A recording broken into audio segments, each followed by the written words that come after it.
Sí, doctor, sí te escucho.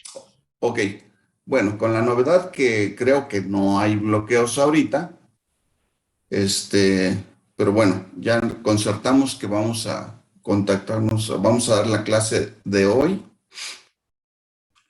de esta forma y lo que quiero preguntarles, ¿en dónde nos quedamos la última vez que nos vimos?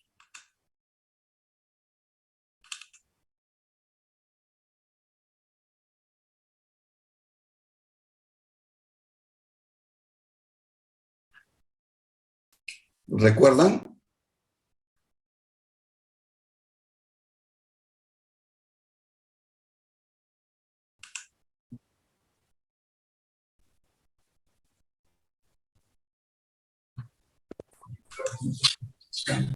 Del pie.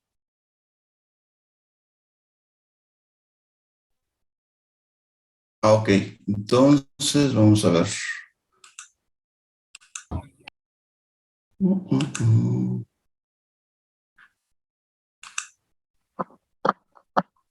Nos quedamos entonces aquí en la rodilla. Sí, doctor. Ok. Otro favor, díganme si cambia la imagen. Sí, cambia. Ok, bueno. En el caso de la rodilla, como muchas articulaciones grandes, tratamos de dividirla, tratamos de reconocer diferentes regiones. En este caso, la rodilla podemos dividirla de la siguiente forma.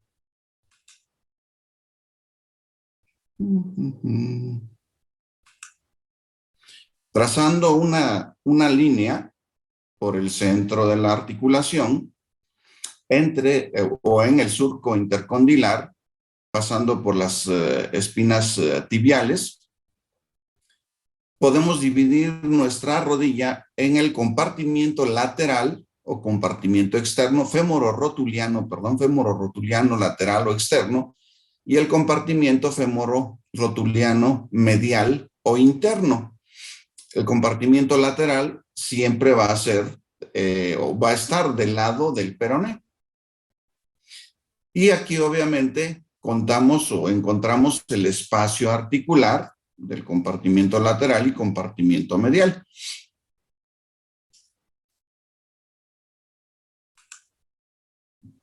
Y un tercer compartimiento sería viendo la rodilla en proyección lateral, donde vemos el compartimiento femororotuliano. Este compartimiento femororotuliano pues es importante, aunque no tanto como los compartimientos medial y lateral. En enfermedades como la osteoartrosis, vamos a ver una pérdida asimétrica de los espacios articulares. Generalmente, la pérdida del espacio más frecuente es a nivel medial, lo que da una deformación de la rodilla, una angulación de la rodilla muy característica, que es la deformación en varo, o las rodillas en varo, o genuvaro.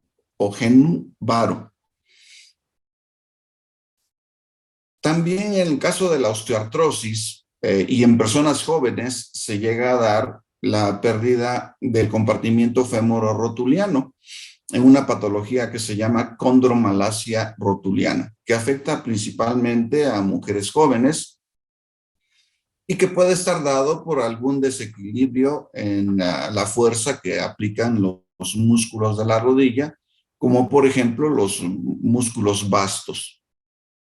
En el caso de la artritis reumatoide, la pérdida del espacio articular es simétrica y homogénea. Los tres compartimientos pierden su espacio articular de una forma sincrónica, sincronizada. Esto es bastante característico, insisto, de una enfermedad inflamatoria como la artritis reumatoide, a diferencia de una enfermedad como la osteoartrosis, en donde no hay un componente inflamatorio como la causa de la enfermedad.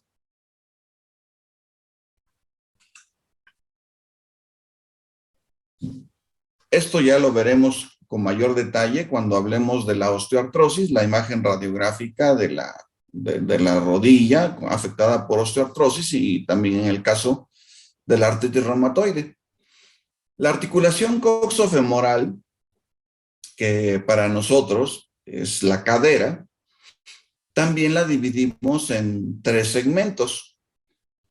Como estamos viendo aquí, el espacio articular coxofemoral lo dividimos en un tercio superior, que corresponde al techo del acetábulo prácticamente, el tercio axial, que comprende la escotadura del ligamento teres, aquí no la vemos por el ángulo y la proyección, y un tercer segmento que es el tercio interno. La misma situación, aquí la pérdida del espacio articular en diferentes patologías se presenta de manera diferente. Generalmente en la artritis reumatoide, la pérdida del espacio articular es de tipo homogéneo, afectando los tres tercios del espacio articular coxofemoral.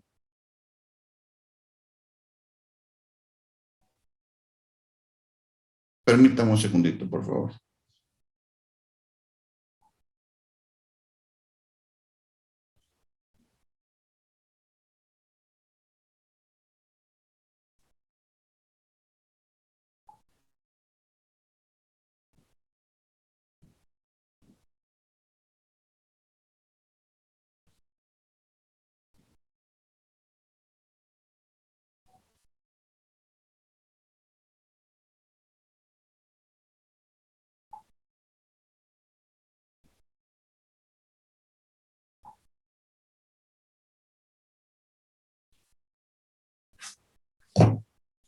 Muy bien. En caso de enfermedades como la osteoartrosis, la pérdida del espacio articular coxofemoral se da de una manera diferente. Generalmente se pierde el tercio superior y lo que puede provocar incluso que haya una migración superior de la cabeza del fémur.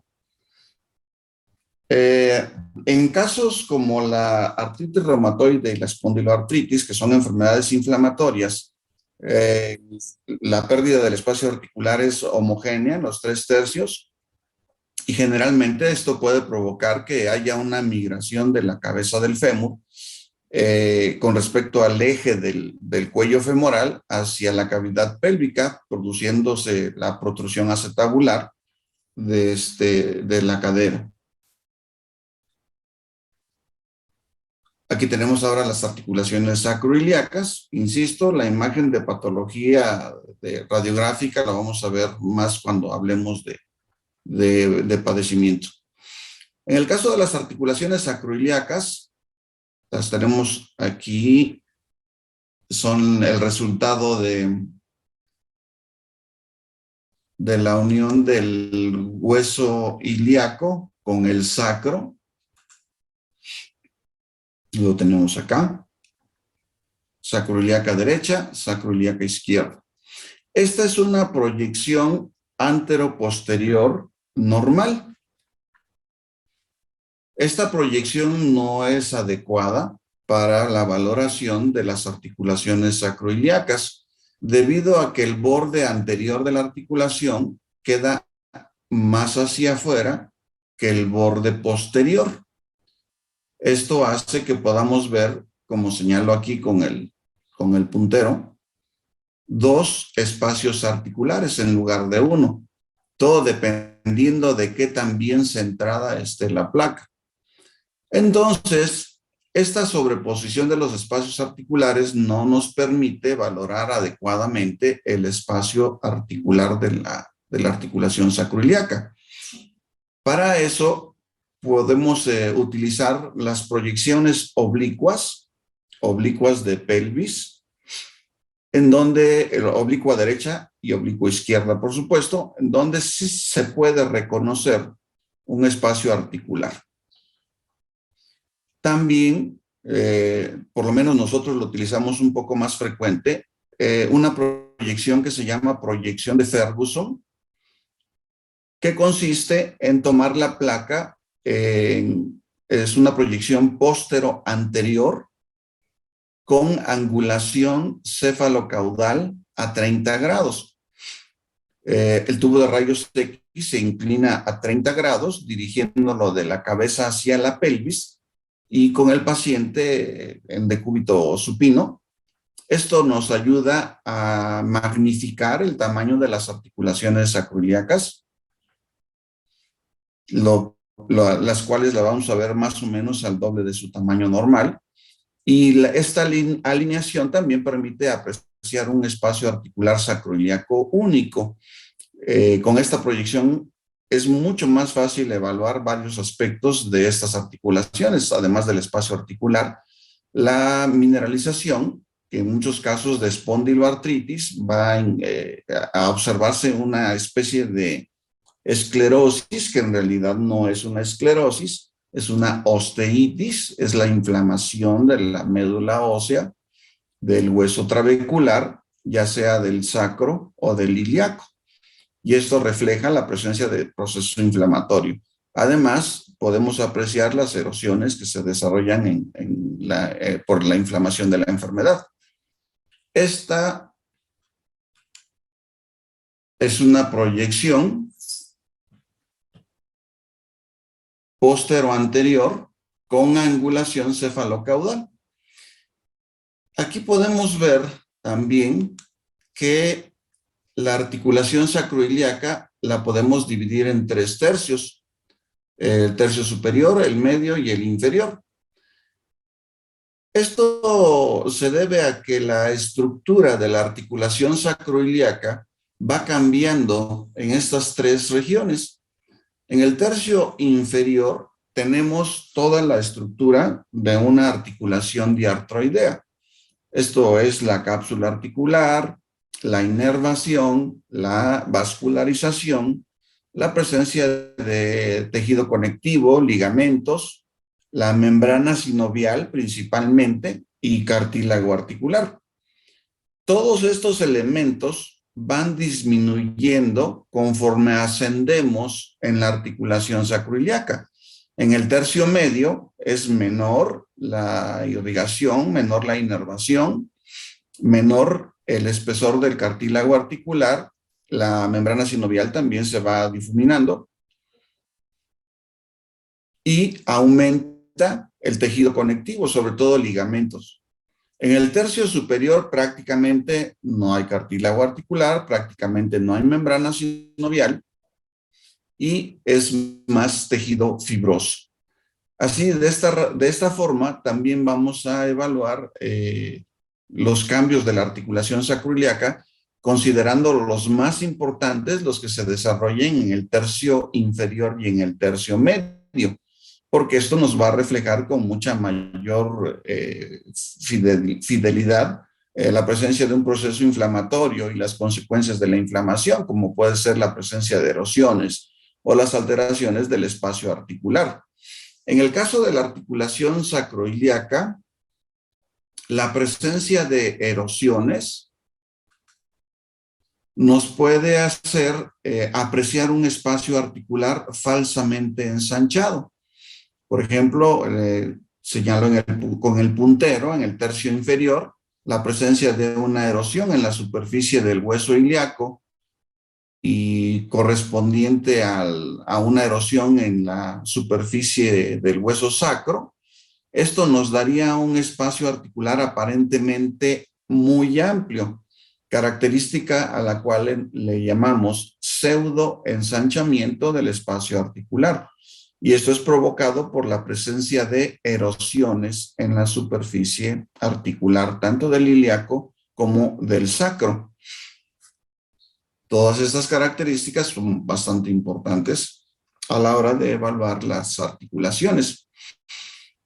Ya mencioné hace un momento que podemos ver la característica, una característica radiográfica que es muy similar a la esclerosis, que es la osteitis. La esclerosis se describe como tal, o mejor dicho, la osteitis, perdón, se describe como esclerosis. pero está confirmado, está corroborado que la causa es un proceso inflamatorio. En el caso de la osteoartrosis, donde vemos en realidad una esclerosis, esto se debe a la presencia de fracturas del hueso trabecular y la reparación del mismo. Y en el caso de la osteitis no sucede esto, sino un proceso inflamatorio con edema de la médula ósea. Es a lo que se conoce como osteitis.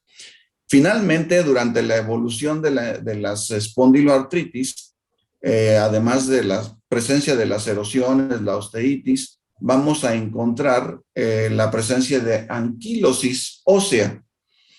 Esto se refiere a la fusión de los huesos que forman la articulación, la fusión del hueso sacro y del hueso ilíaco, haciendo que se pierda el espacio articular. Cuando hablemos específicamente de la espondilitis anquilosante, hablaremos de los criterios de Nueva York, en donde se describe con precisión cuáles son las características y cómo clasificamos a la inflamación de la articulación sacroiliaca, que también podemos mencionar que es un proceso que se llama sacroilitis. Puede ser con una I o con dos Is, en sacroiliitis o sacroilitis, pero nunca sacroileitis, como alguna vez verán ustedes en algún texto de reumatología, sobre todo en castellano. En la espondilitis anquilosante, la afección de las articulaciones sacroiliacas siempre es bilateral y simétrica. El mismo grado de afección de una articulación lo vamos a encontrar en la articulación contraria. En el caso de la artritis psoriásica y la artritis reactiva o síndrome de Reiter, vamos a encontrar o afección unilateral, que es muy raro, y lo más frecuente, afección bilateral y asimétrica.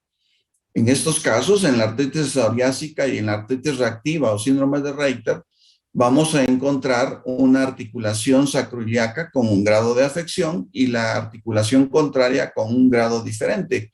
Vamos a suponer, en el caso de la espondilitis anquilosante, el criterio diagnóstico más completo sería una sacroilitis grado 4 bilateral, en donde los huesos sacro e ilíaco están completamente fusionados y ha desaparecido el espacio articular. En el caso de la artritis psoriásica y el síndrome de Reiter, una articulación puede estar en sacroilitis grado 2 o 3 y la articulación contraria puede tener una sacroilitis grado 4. Existe también afección de las sacroiliacas por procesos infecciosos que pueden ser de diferente naturaleza, piógenos, principalmente por estafilococo aureus, micótico, cualquier tipo de hongo puede asentarse en la articulación sacroiliaca, o bien una sacroilitis tuberculosa, que serían sobre todo los hongos y la tuberculosis causa de un proceso crónico. En estos casos la afección siempre va a ser unilateral. Es rarísimo que una infección de la articulación sacroiliaca provoque una afección bilateral. Es rarísimo. Bueno, pues aquí terminamos con el tema de radiología dentro de la introducción. No sé si tengan alguna pregunta.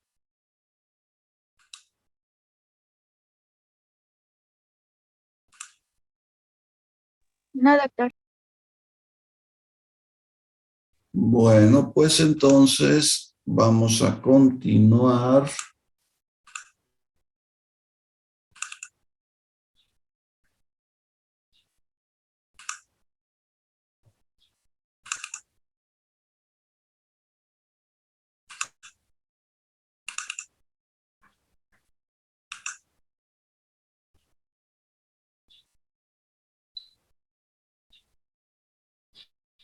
Vamos a continuar con el tema de farmacología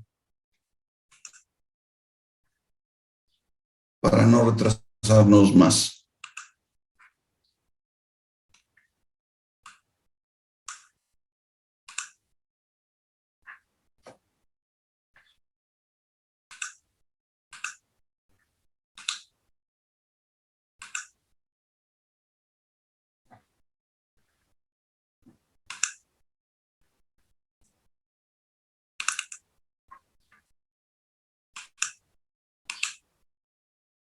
Bueno, hablar de farmacología en las enfermedades reumáticas es hablar principalmente del tratamiento sintomático de estas enfermedades, los analgésicos y los antiinflamatorios. Pero el principal objetivo de la especialidad es el uso de los fármacos modificadores de la enfermedad. Son las herramientas que tenemos nosotros los reumatólogos para tratar de frenar la progresión de la enfermedad, alterar el curso o la historia natural del padecimiento. En el caso de los antiinflamatorios, sabemos que existen por lo menos dos grandes grupos, que son los antiinflamatorios no esteroideos y los antiinflamatorios de tipo esteroide. Dentro de los antiinflamatorios no esteroideos, actualmente los clasificamos en antiinflamatorios selectivos de COX-2 y antiinflamatorios no selectivos. La diferencia entre estos es el perfil de seguridad. Los antiinflamatorios selectivos de COX-2, de ciclooxigenasa 2, tienden a tener menos efectos secundarios que los antiinflamatorios no esteroideos no selectivos. Pero a final de cuentas, todos los antiinflamatorios son antiinflamatorios no esteroideos por la inhibición de la ciclooxigenasa 2. Eso es lo que los caracteriza. Pero bueno, durante mucho tiempo ha habido mucha inquietud acerca de qué antiinflamatorios utilizar. Lo preferible siempre será utilizar los antiinflamatorios no esteroideos. A pesar de la frecuencia de efectos secundarios a nivel gástrico, se ha encontrado que casi la mitad de los pacientes que toman antiinflamatorios no esteroideos sufren de algún grado de irritación gástrica, la famosa gastritis por antiinflamatorios o gastropatía por antiinflamatorios.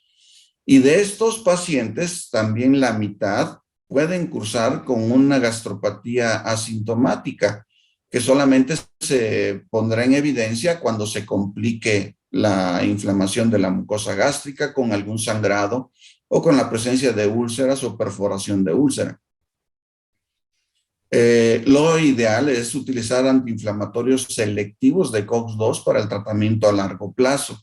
Sin embargo, también hay que tomar en cuenta algunos otros efectos secundarios posibles de este grupo de fármacos, principalmente a nivel cardiovascular. Pero bueno, en el caso de los antiinflamatorios esteroideos, se considera que son los más potentes. Son derivados de los esteroides endógenos o corticosteroides endógenos. Los esteroides son de tipo hormonal, derivan del colesterol. Creo que nos quedan 10 minutos nada más con esto. Y pues como insisto, se producen a nivel endógeno en la corteza suprarrenal. El principal esteroide endógeno es el cortisol, de hecho es el que ejerce los efectos esteroideos a nivel orgánico. Sus concentraciones plasmáticas son de 5 a 25 microgramos por mililitro. La producción y la secreción de esteroides se controla por medio de mecanismos de retroalimentación que incluye el eje hipotálamo hipófisis suprarrenal, la detección de los niveles de esteroides circulantes a nivel del hipotálamo. A su vez, el hipotálamo dirige la producción de ACTH por medio de la hormona liberadora de corticotrofina que actúa sobre la hipófisis. Y a su vez, la hipófisis produce ACTH, u hormona adenocorticotrófica, que es la que finalmente rige o induce la producción de esteroides en la corteza suprarrenal. Más del 80% de los esteroides se unen a una alfa-globulina que se llama transcortina y solo el 10% se une a la albúmina.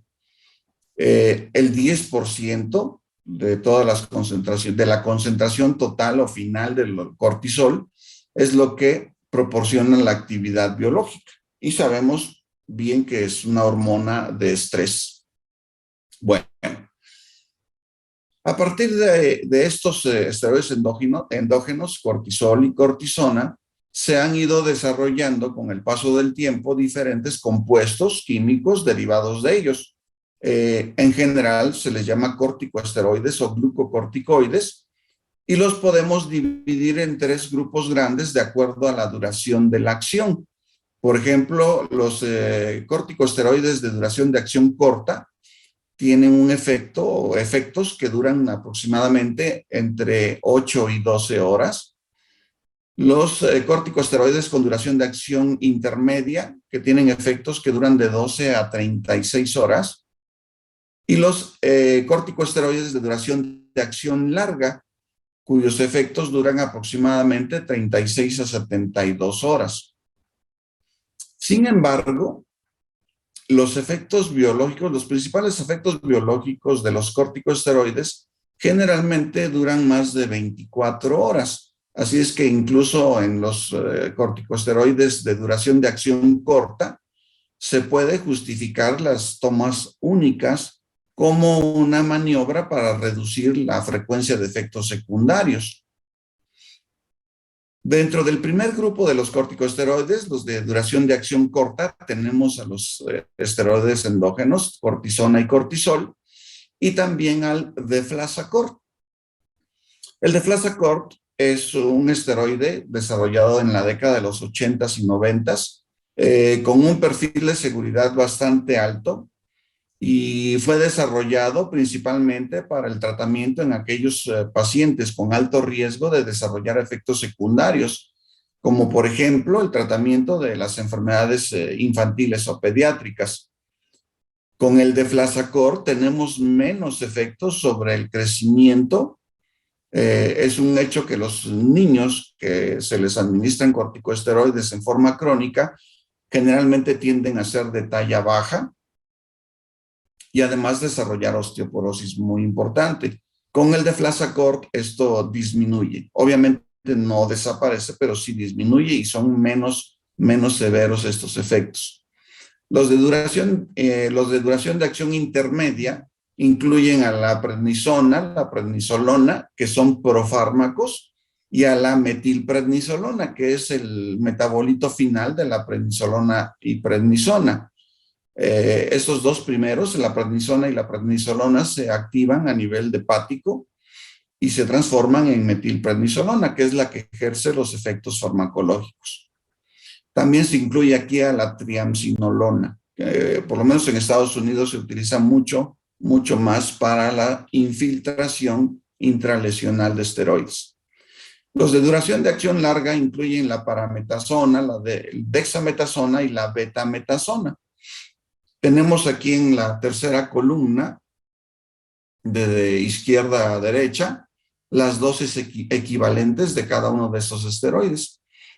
Por ejemplo, 25 miligramos de cortisona equivalen a 5 miligramos de prednisona y a 6 miligramos del deflazacort, o a 0.75 de dexametasona o betametasona.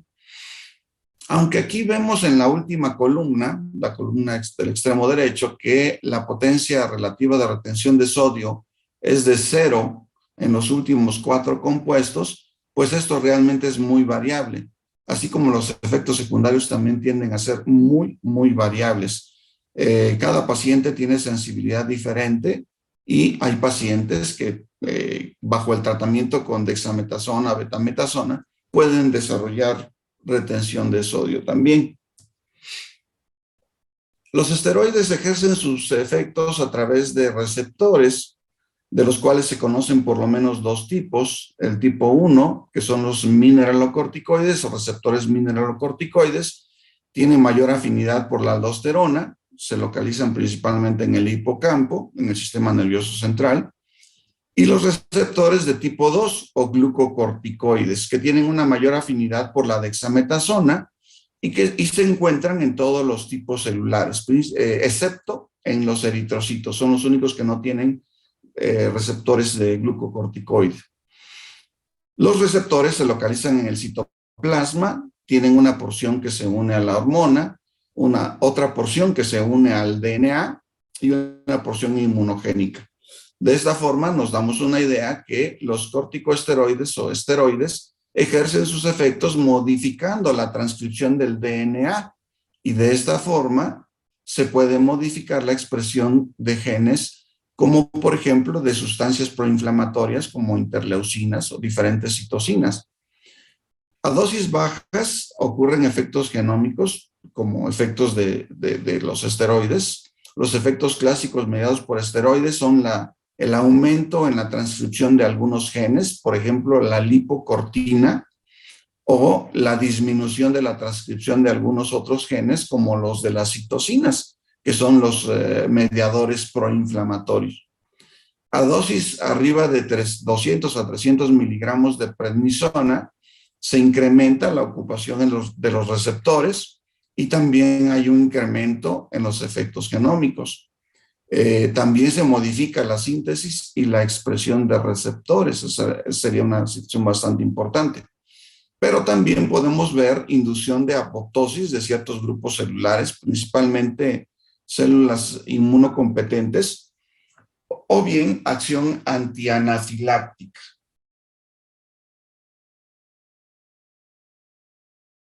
Permítame un segundo.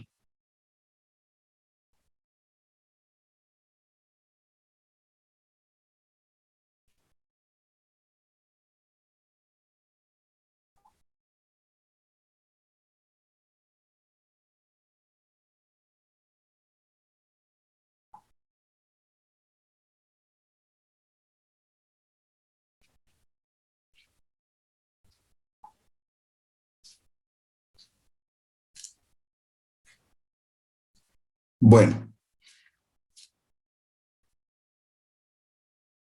este es un pequeño esquema que nos habla de los efectos, el transporte de los esteroides a nivel plasmático, su unión a los receptores y la modificación en la transcripción de DNA con la modificación de la expresión de diferentes proteínas. Y continuamos el miércoles con el mecanismo de acción de los esteroides. No sé si tengan alguna pregunta ahorita.